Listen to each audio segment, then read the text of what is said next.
What are those first words that parents should teach their children?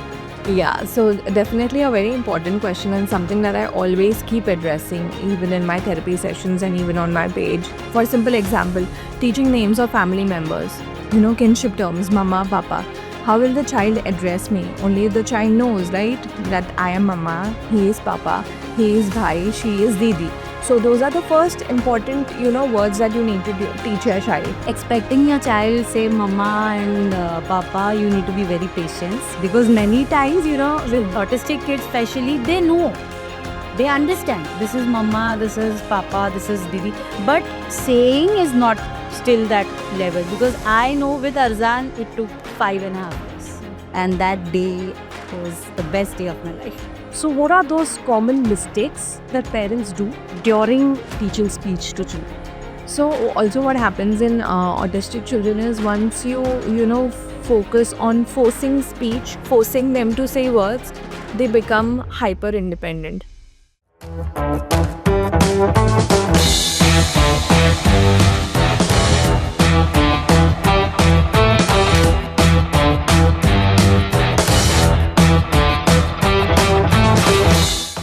So, welcome both of you to the Dolly Show today. I'm truly glad that you two are here. And yes, once again, a new topic that we will be discussing with both of you. So, yes, we have our professional here who is Bisma ma'am, who is a speech language therapist. And we have our parent who is Aisha ma'am. So, thank you so much, both of you, for being here with us. And a lot of new topics, a lot of new discussions that we'll be having today. So, to start with, let's discuss what is functional communication. So first of all, thank you for inviting me for this podcast, and I'm really glad to be here with Aisha. Now, when we talk about functional communication begins even before a child starts talking verbally, right? So, right from the stages of using gestures, cooing, pointing. So, whatever words, sentences, gestures the child is using, okay, to communicate their most basic needs like hunger, thirst, discomfort, asking for help, seeking your assistance, gaining attention. So, all of this comes under functional communication. Yeah, exactly. So basically, autistic kids have a common way of, gestures, like they'll hold your hand and take to the thing, like, okay, I want this, rather than using words initially. That is how it goes with them. Some of the kids do skip the cooing as well, I think. Yeah, there's speech delay, if I'm not wrong. Yeah. So, it's important to understand that even though the child is not speaking verbally, but the child is functionally communicating using their gestures. Yes. Dragging the person to the desired object, or getting a box to you and asking you to open the box, or getting a broken toy to you and asking you to fix the toy. So, the communication is existing even when there are no words. Which brings me to another curious question that just popped up into my head. So, doing this, if the child is just using gestures, isn't it hindering the speech development? No, not at all. It's not hindering the speech development. Using gestures, in fact, supports speech development. Because if you see the developmental hierarchy, how the overall development of a child happens. So, the motor development precedes the speech development. The gross motor development precedes the fine motor development. Speech is one of the most, finest coordinated tasks, right? So, the more your child is using gestures, the more specific and iconic gestures they are using, the more it will help them to produce the finer movements of speech. So it's not a hindrance. Yes, because what happens is, when we speak about speech and language, most of the parents think he should speak. He should have big hello, hi, how. No, no, no, no, no. Speech and language also includes communication. Even if the child is waving, he is saying hi. So that is how it starts, actually. So we need to encourage that also. That will definitely help. And when you model the words along with the gestures, that's how the child connects that, okay, for this particular action, this particular word is supposed to be used. And that's how their brain forms that connections, and then they eventually start using words. So it's a part of development. It's not exclusive. It's a part of development. Because I had a pre notion that if you are, encouraging the child that, okay, fine, you can talk to me with gestures. So you are, hindering the speech development, because maybe the child will then only speak through gestures and not use words. Speaking is definitely the most easiest way of communication for a child, right? So, a child who has the ability and the capability to speak will not resort to gestures just on purpose, right? So, that's definitely a myth that needs to be busted. And something the parents need to understand is that you have to provide the language stimulation, right? When your child is using gestures, when they are pointing, when they are using any iconic gestures to communicate, you are the one who has to support the child by providing the right words in the right situations. That's how your child will understand, which words are supposed to be used, and they will start picking them up. The line in between is, I think, parents tend to think, ki, "Arey, he is giving his hand, he's asking, so he is saying, so that's okay." No, but at a point, you need to speak and tell what gesture he's doing. So if the child is taking your hand and asking to pick some, "Oh, you want me to pick this up? Take it. Give me." So this is how you provide language. You model the language for them. Then slowly, steadily, you take away the gestures and then only words. Then you wait. The next step is that we wait for the child to speak, to use those words. We give them, we are seeing. The child is showing the gestures, but we wait. And that wait definitely works and the child will speak up. When the child has had enough repetitions and enough models of the words, they develop that ability to be able to eventually copy the word with you, imitate the word with you, and then becomes the spontaneous production of that word. Okay, so initially, suppose my child is, thirsty, and he every time he's thirsty, he brings a bottle of water to me and asks me to open the bottle. And he just says, Okay, so what do? I start modeling the word. Open the bottle. Okay, you're thirsty. Let's open the bottle. So I am modeling the word, I'm repeating the word. This happens for a number of times, right? He gets the bottle, he gets the sipper, he gets some other bottle of milkshake or cold drink for me to open, and every time I'm modeling the word. And then eventually the child starts imitating the word with me. I say, open the bottle. The child says, open. Okay, and then after this period, I say, the child comes to me and is again doing, So I will say, okay, what should we do? And then we wait, as she said, as Aisha said, we wait, and the child initiates, open. Okay, so it develops in steps. It just doesn't develop that मैंने बोला open, अभी तुम भी repeat कर लो open. ऐसे नहीं होता है. Yeah, usually It's a step by step. Yeah. बोलो Yes, बोलो बोलो, open बोलो. See, So they like that कि immediately हो जाना चाहिए. मैंने बता दिया ना अभी why is my child not saying it? But that's not how it will happen. It will take repetitions. It will take practice. Then it is going to happen. Consistency is very, very, and there might be a time where, 2 days in a line, the child said, third day again black. It might happen, but it is our job to give him the time to process, the child, as well as we give ourselves the waiting time, the learning of counting for 15 seconds, 10 seconds. So that is the time given to the child also to process. Patience. Wow. This was a new learning for me, definitely. Because I as I told you, I had my own pre-notions. So thank you for busting a myths that I had. So now that we're talking about communication, so what are those first words that parents should teach their children? Yeah, so definitely a very important question and something that I always keep addressing, even in my therapy sessions and even on my page. The first words that your child needs are words that will help your child establish communication with you in order to communicate their basic needs. Right? So those are the first words that you should teach your child. For simple example, teaching names of family members. Kinship terms, mama, papa. How will the child address me? Only if the child knows, right? That I am mama, he is papa, he is bhai, she is didi. So those are the first important, words that you need to teach your child. The second one, words that will help them make requests for their basic needs, like when they are hungry. So I want food, I want water, I want more. Okay, I don't want this. I like this. I don't like this. Okay, so those will be the second category of words that we will, want to focus on to teach our child. The third category of words will be words to which they can express their discomfort. Okay, it's hot, it's cold, it's hurting, stop. No, very powerful words and very important words to teach your child to, establish communication. And these are the words that will be important even in their outside environment, right? Fourth, words to seek assistance when they need help or something. It's stuck, remove it, change it, I don't want it, another one. Okay, so these will be the other words, the basic categories of words that we will, teach our child. Definitely, they will differ from the language of communication that you're using at home. Hindi में, मराठी में, जैसे भी आप use कर रहे हो, you have to focus कि अच्छा ये categories पे हमें focus करना है to begin with initially. Yes, and I think expecting your child say mama and papa, you need to be very patient because many times, with autistic kids especially, they know. They understand. This is mama, this is papa, this is didi. But saying is not still that level because I know with Arzan, it took 5.5 years. So Abbu came in like within when he was 2 years and all. He used to not even speak too much that time. But Sambu used to say. But Mama came after 5.5 years.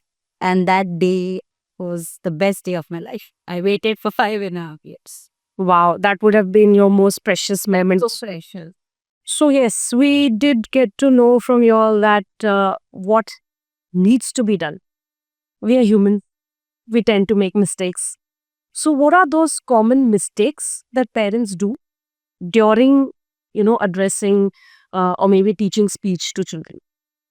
I think the most common thing that I see, all the parents do is force the child to speak. Force. Ki bolo. Bas. I want you to speak, so now you have to speak.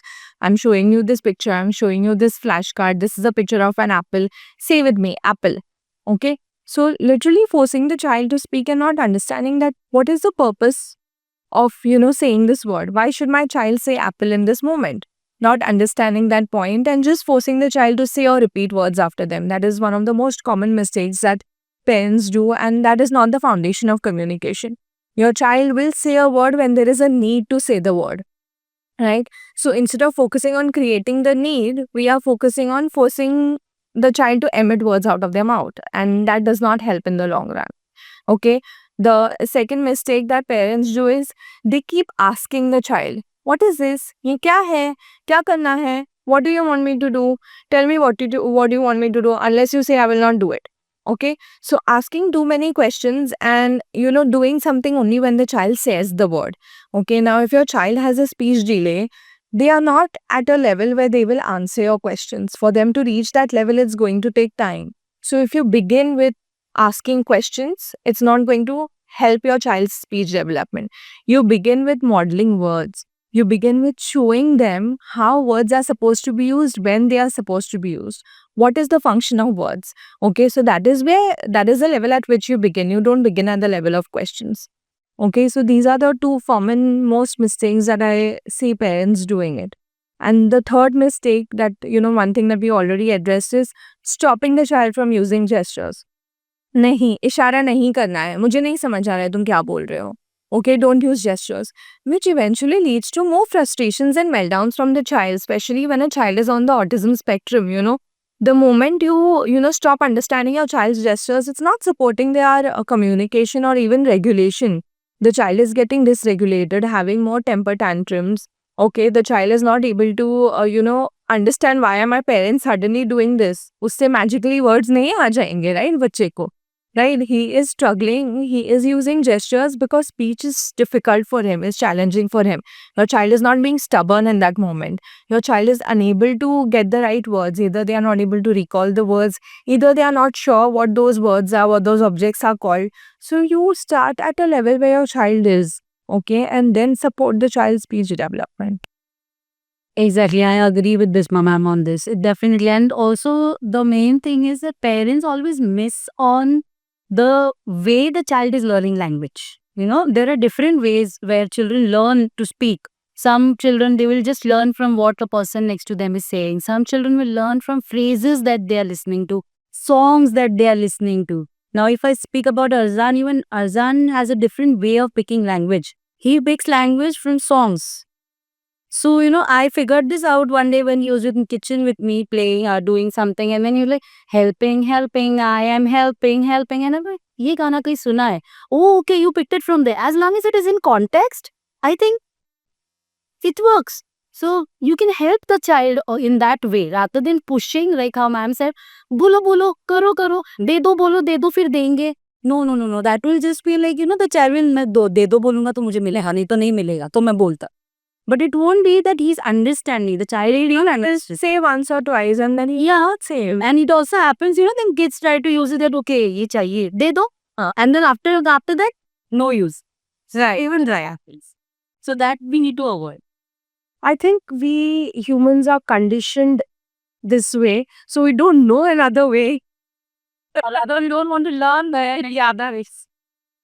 So we are all in a learning phase, and these children are here to teach us new, to teach us flexibility. And go out of your rigid, zones and move out. Step out and see there are many different ways of everything. So true, so true. Only when you try to observe everything, you understand that yes, there is a difference, and that is a good difference. It's not that, like 2 plus 2 is 4, 3 plus 1 is also 4. So that's okay. That's okay. Because the way you said, he said helping. The context was correct. He could relate those words. He could, connect that situation with it. Yeah. Yes.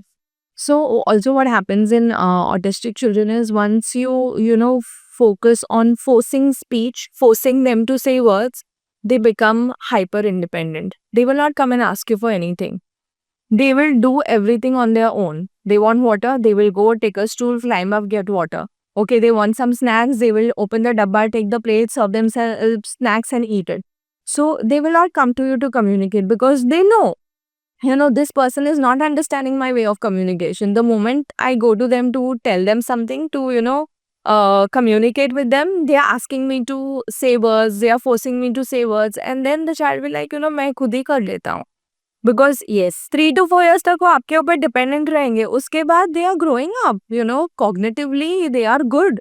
So they are able to do things on their own. Then what are you going to do? Then how are you going to get speech? Exactly. I will add here, I think Arzan was around like 3.5 years, and he started doing things on his own. If he's hungry, I'll go to the kitchen, take plate, take whatever you eat. I was like, my son is doing it all by himself. Very good.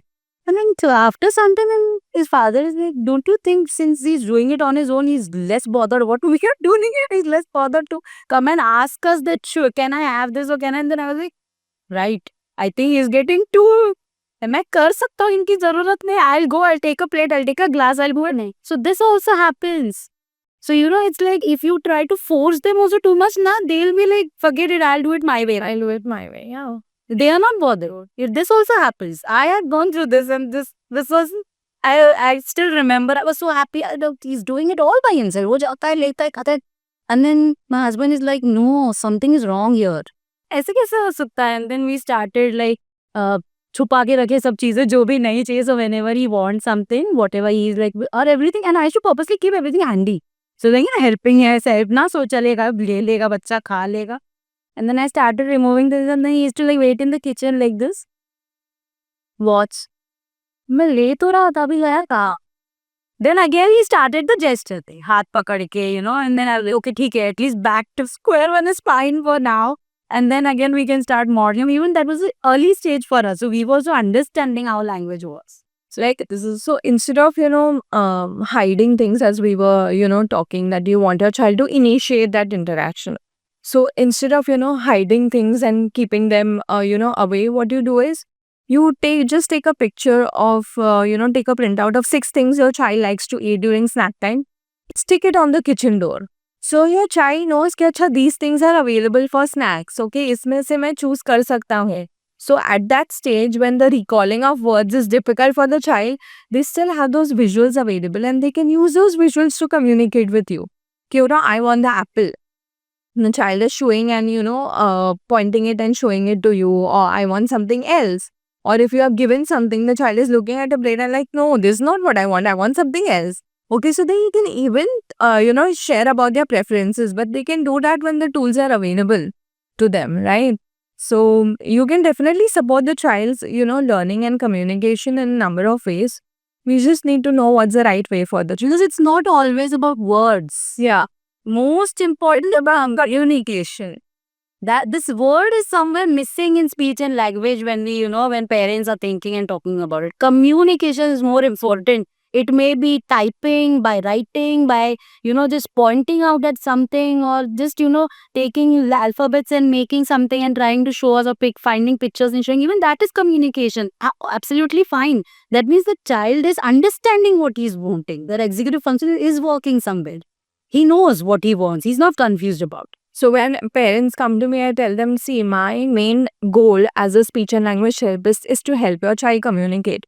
Now, whether your child communicates verbally, whether your child communicates gestures, uses pictures, or uses a mixed mode of communication, it doesn't matter. Okay, my focus is to help your child communicate. And this is what I'll be working on in this session. So there are parents who come to me and say, no, we want verbal, we want speech. I was like, I understand your concern, but then I don't have a black and white answer to this. I cannot, give you an answered case speech aayegi 100%, and I'm not going to give you, fake promises. My focus is on communication. I will help your child communicate.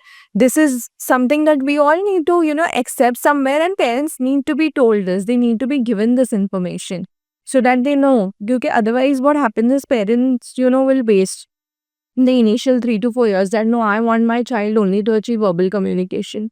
And then after 3 to 4 years, they realize, okay, this is not working now. Let's go back to, using pictures or other forms of communication. And that time, the child's learning curve is not, so fast. The growth is not so rapid that time. You've lost, right? You've lost those important years.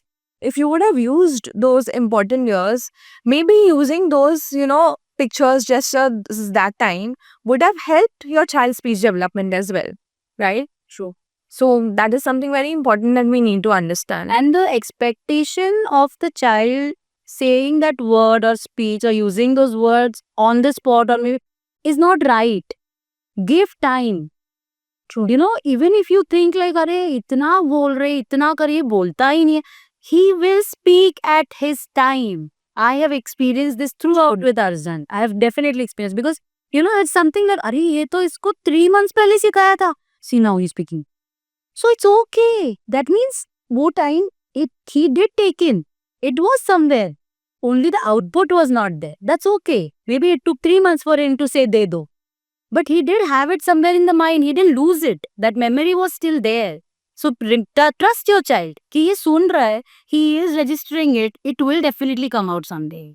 That is more important. This is very important, a message, because parents need to know that yes, this will develop. Because why are they so curious कि अभी ही करना चाहिए कि कब करेगा? If they know yes, it will happen, so then that wait period becomes easier. Because they know कि yeah, it will happen. And it will happen with consistency and practice. That is something that is very important. So, when I tell parents to do some activities with their children, they will do it once, they will do it twice.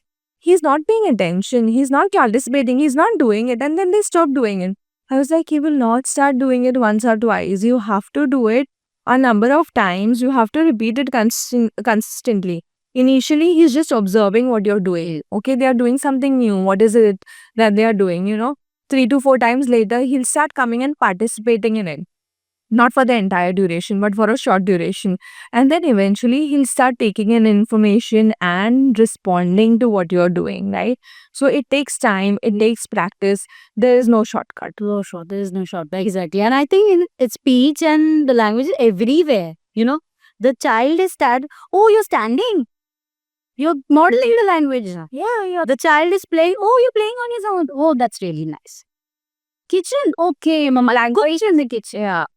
It is getting registered. And language and communication is everywhere. This notion that your child has to sit in one place in order to learn language and communication is really, there's no base to it. Learning to communicate as well. We don't communicate by sitting at one place, right? We communicate on the go, right? That's what think in the other point. How much do we remember what teachers used to stay in the class where we are sitting there for 7 hours and 8 hours? How much do we remember? Nothing at all, I can say. Big difficulties.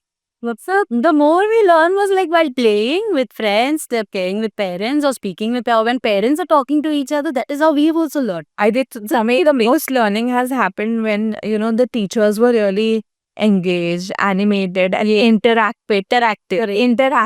So when, parents are communicating with their children, I always tell them it's a to and fro interaction. It's a serve and return communication. It's not a one-way bombardment of speech, okay? So you're just giving commands and just asking questions is not going to help your child, learn to say the words. But a to and fro interaction, okay, a reciprocal interaction is what will help develop language and communicate. I think here we can also talk about self-talks. So many parents are like बहुत खुद से बात करता है बहुत खुद से बात करता है क्या करने का How to stop this? that why you want to stop it Yeah. Fair right. This will stop it. Do it. Come it. How do he is learning the child is learning How does self-talk help the child? self-talk helps the child say the words that he's trying to learn. Okay, now how do you get into this? Now if the child is sitting, mama, oh you want mama, get into that conversation. I'm scared. Maybe he's heard somewhere, and he's just repeating, I'm scared. You scared? You mean you saw something? Are you scared of it? So once, twice it might happen that the child ignore you. But at a point you will see that, something else comes out from the child's mouth. And then that becomes like a conversation. It does happen. So, so sometimes as an example, if I give like I was making Azan writes and that day, and he was writing, and then he was very irritated, like why she's making me write so much. And suddenly he came up, stop. Oh. And then I said, oh, you want me to stop? Can you stop now? Okay. So this is how it comes up. He actually said to stop by himself. He's like, stop. But I didn't stop there. I said, oh, you want me to stop? So you're asking mama to stop. And he's like, can you stop this now? So that came out. That self-talk. You need to get into that. Whatever the talk you think, something can get closer to it, just get into the talk. And the child will automatically get out of the self-talk. And that is a self-regulation way. Some kids feel regulated by talking to themselves because it is predictable, because it is something that makes them happy. It makes them feel in their control. When it is a conversational, it is like, oh, now she's expecting something from me. What if I'm not able to answer? Oh, abhi kya bolna hai? So that is something that executive are saying gets overwhelming for them. But talking to self, I know what I'm saying. I'm saying it to myself. There's no one who is bothered and I'm not bothered about anyone. So I'm regulating myself.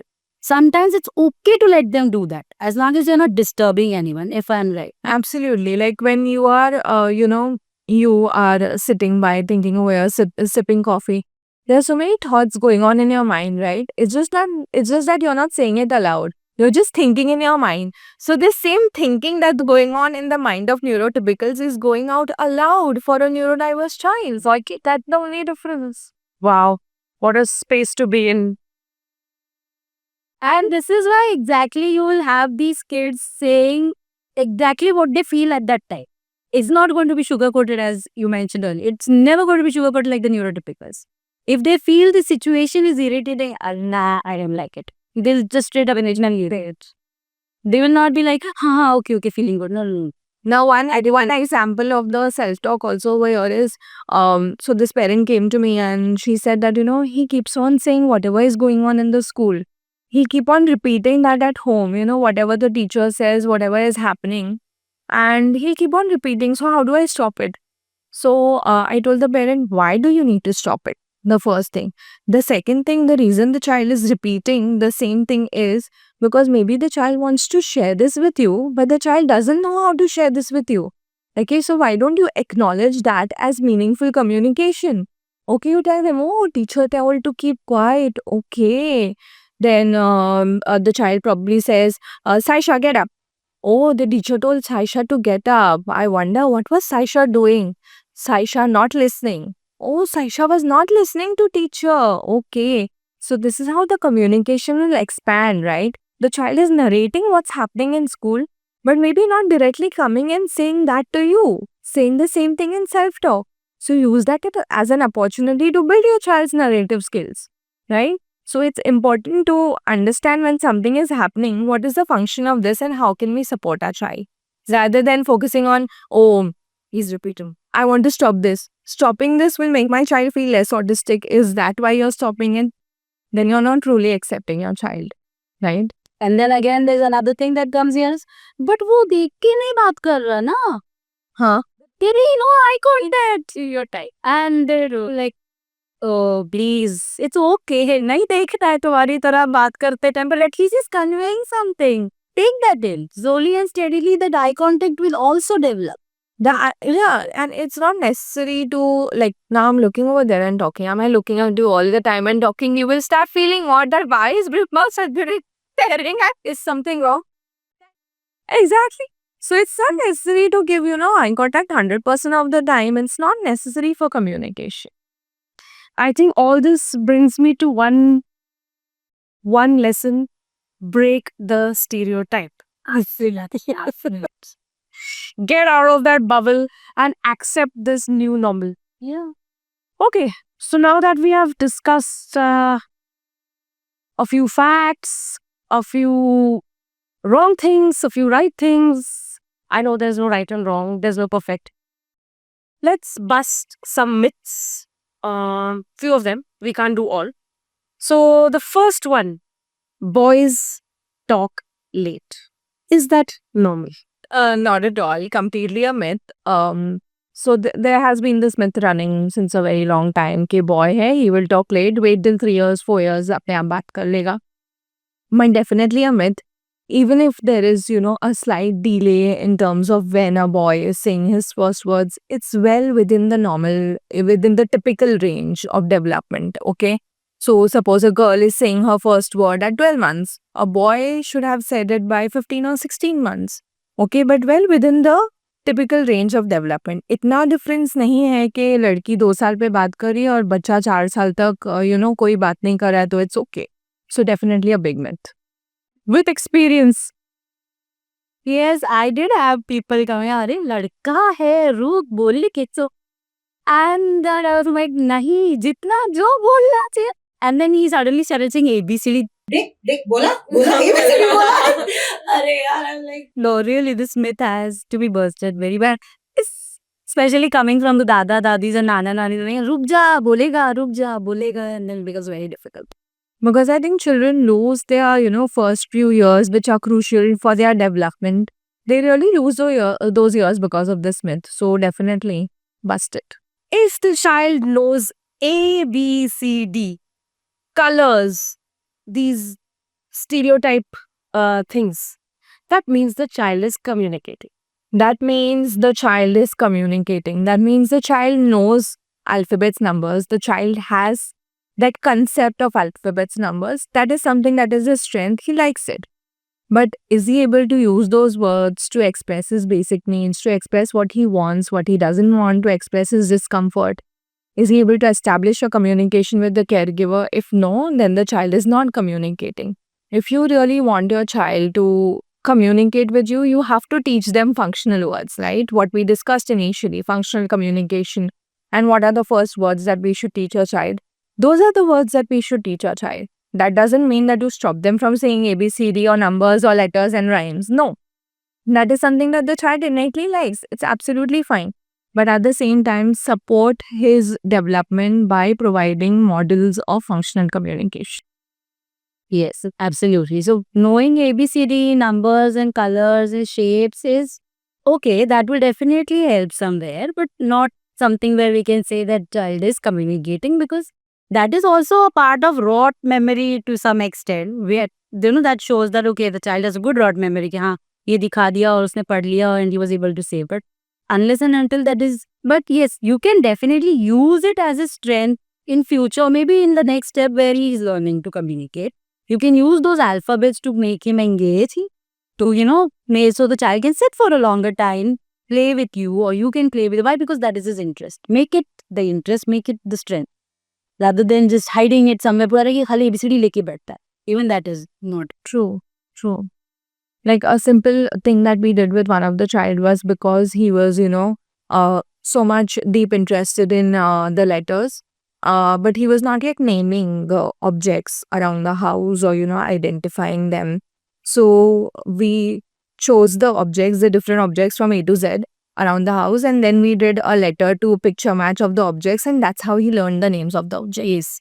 So using the child's strength to help them develop functional communication skills. It can be as simple as that. Yes, I think for Azan, I have done the same thing. I picked it up when he was able to read AM, AM, and all, and I was like, okay, this is quite easy for him to understand.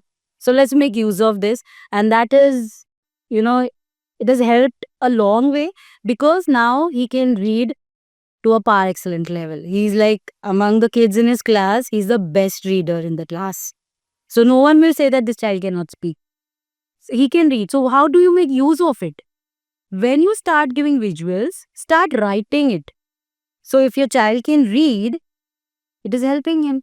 No one needs to say anything then. Now, when he started reading things, when he was okay with it, I used to only give instructions in written.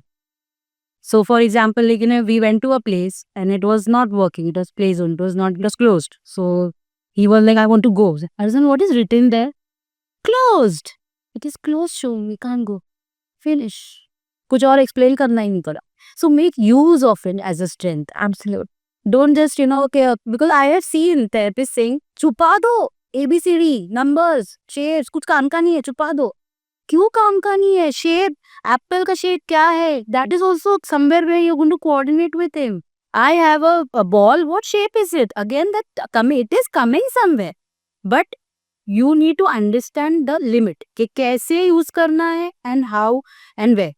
Bas, that's it. It should not happen that the kid is too much into it and he doesn't want anything else apart from that. And it should also not happen. When it comes to, using these materials, there will be times where the child wants to be left alone and do their puzzles. It's absolutely okay.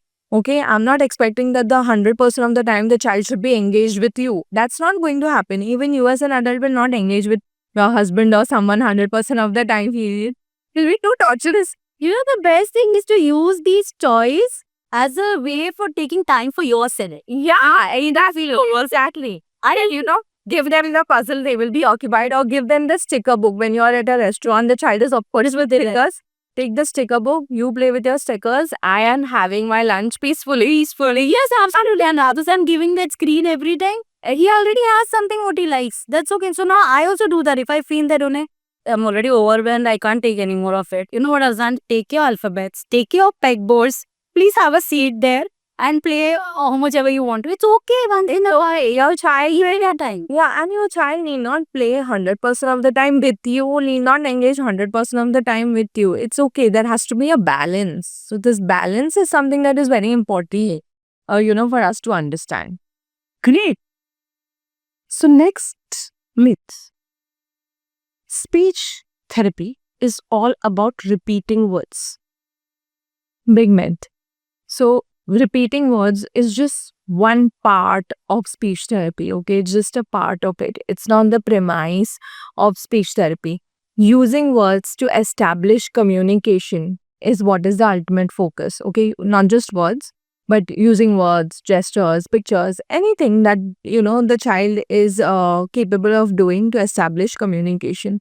So basically, speech therapy is about learning how and when to use symbols, pictures, gestures, or words to communicate.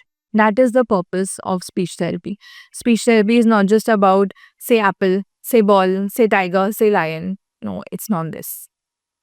Exactly. Yeah, I agree with Bisma ma'am. So that is how it is. The main thing is that the child needs to understand the context of where it is used, why it is used, and how it is used.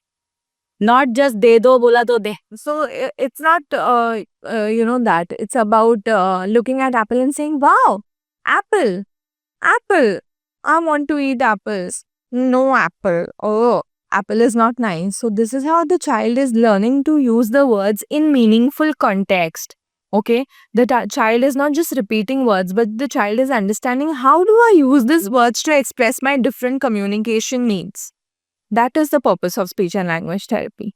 I think I'll add something here is that, some parents are like, he used this word that time. He used that word that time. But, okay, the child used the word. I understand the happiness, but was that in context? Was that used for the right thing, for the right place? That is what is speech and language. Exactly. Otherwise, it is just a word. Yeah. Once in a blue moon, the child said the word, but is not using it consistently, is not communication. Okay. We need the child to be able to constantly use the word to express what they want to communicate. That is what is communication. So let's get on to our next concept of the day, which is play analysis. So, what exactly is play analysis? Even I'm curious to know. So, play is definitely a very important part of my speech and language assessments as well as, therapy sessions. So, play analysis, simply put, is understanding a child's way of exploring with materials, objects, or store bought toys. How is a child using them is what is play analysis. A simple example would be the stacking rings that you must have commonly seen in therapy centers. Now, a lot of children will not just, put the ring on the stand. Some children will try to spin the ring and see what is happening when they are spinning the ring. Some children will try to look through the ring and see what is happening. Some children will try to pretend to eat the ring. Okay. So, the way a child is exploring with the material gives us a window into their child's minds of what the child is thinking. What is the child's knowledge? How is the child applying this knowledge?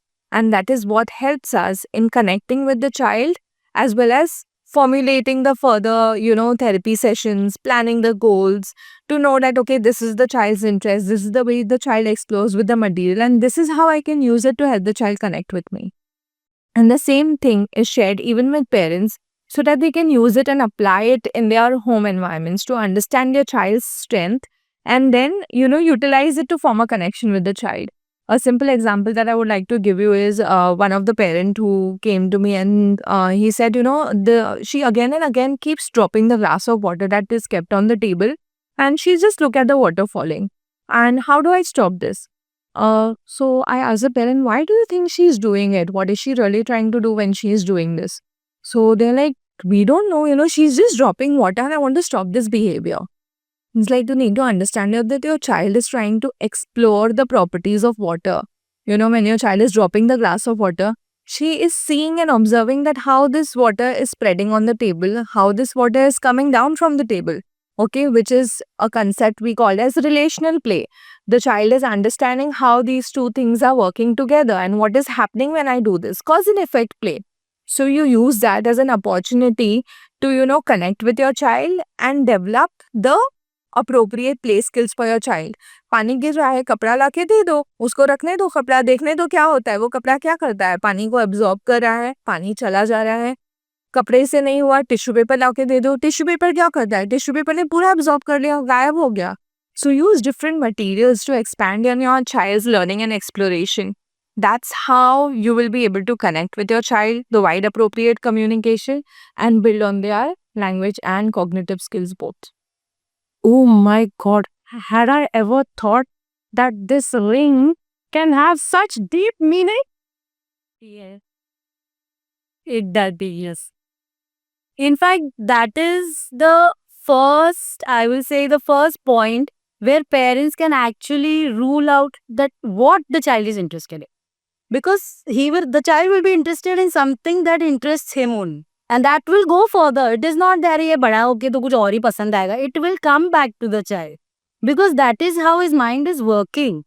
So if I take my son's example as Arzan's, he never played with anything apart from numbers, alphabets, shapes, and kitchen items. So how I made use of it? Stand in the kitchen. Arzan can now fry an omelette.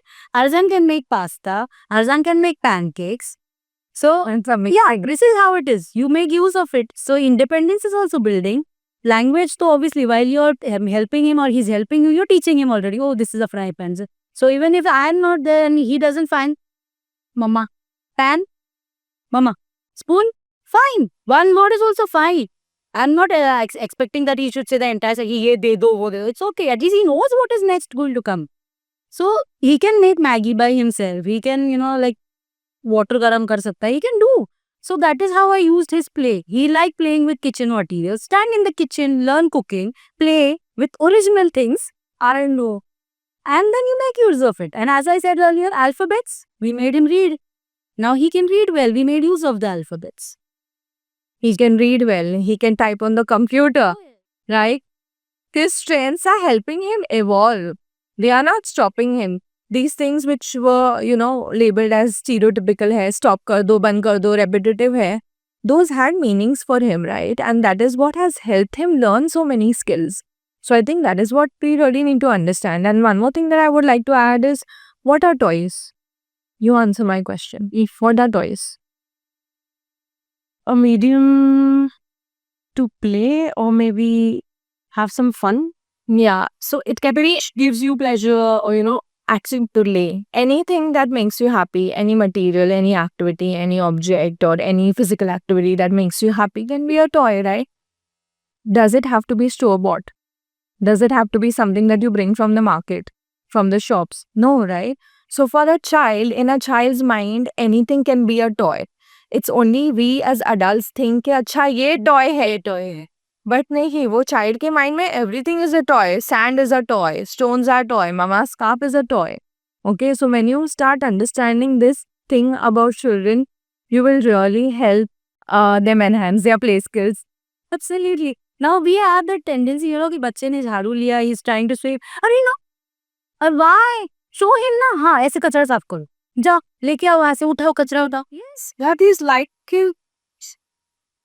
And why do children gravitate towards household objects instead of the store-bought materials? Why do they do that? Because they see us using those materials throughout the day. So they're like, this is something fun. They are doing something nice, something interesting. Mama is always doing something, she's cooking something for me. Or, my daughter sees that, okay, Mama is doing something on the laptop. Papa is wearing the headphones. So this is something fun. I also want to do this. Exactly. Okay. And do they see us playing with those blocks or drains? They don't see us playing with them, right? So that is why they don't gravitate towards them. Obviously, learning to play with toys is also important, okay? Some children will learn, some children will not learn as per their interest. We can support them as and when required, okay? But your child will do only what they see you doing, Yes. not tell it.